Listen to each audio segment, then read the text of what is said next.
Good morning. সকাল সকাল তোমাদের সামনে একটা নতুন রেসিপি নিয়ে এসেছি। সেটা হচ্ছে আমি বাড়িতেই মিষ্টি বানাবো। তো আমি ছানাগুলোকে এরকম গোল গোল করে গোল গোল শেপ টাইপের করে রেখে দিয়েছি সবগুলোকে, শুধু ছানাই আছে এখানটায়। আর এখানে আমি দুধটাকে ভালো করে ঘন করে জাল দিয়ে নিচ্ছি। দুধটাকে ভালো করে ঝাল, তার মধ্যে আমি একটা গুঁড়ো প্যাকেট দুধ দিয়ে দিচ্ছি, এক প্যাকেট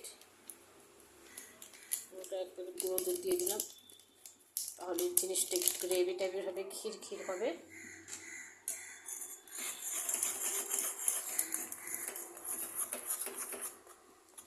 ভালো করে একদম পুরো জাল দিয়ে নিতে হবে।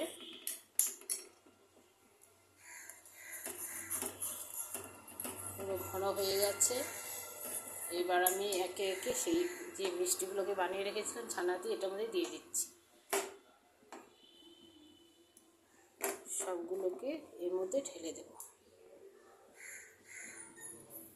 ছানার রসমলাই এখন আমি এখানে বাড়িতে বানাচ্ছি, দেখি কেমন হয়। তোমরা এইভাবে বাড়িতে বানিয়ে খেতে পারো ছানার রসমলাই। তো আমার মোটামুটি হয়ে গেছে, একদমই শর্টকাটে।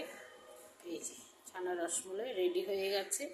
আমি এটা ঢেকে রেখে দেবো আধা ঘন্টার জন্য। পরে দেখা করছি তোমাদের সাথে।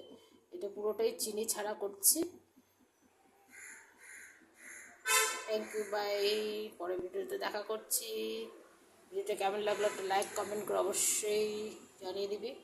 ছানার মিষ্টি, এটা হচ্ছে রসমালাই, পুরোটা ক্ষীর দিয়ে ছানার রসমালাই বানিয়েছি।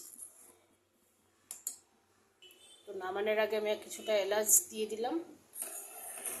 আমার এখন ছানার রসমালাই রেডি। কেমন হয়েছে ফ্রেন্ডস, এবার কমেন্ট করে জানিয়ে দিবি। Bye bye. তোমরা এভাবে বাড়িতে বানিয়ে খেতে পারো, খুবই শর্টকাটে, খুব সুন্দর রেসিপি, চিনি ছাড়াই করেছি। ভিডিওটা ভালো লাগলে লাইক শেয়ার কমেন্ট অবশ্যই চাই। একদম শর্টকাটে বাড়িতে বানিয়ে খেতে পারেন। বাইরের জিনিস অনেকটা ভেজাল থাকবে, সেই জন্য আমরা বাড়িতে বানিয়ে এরকম মাঝে মাঝে খেয়ে নিই। তো কেমন হয়েছে রেসিপিটা কমেন্ট করে জানিয়ে দেবে। Thank you, by.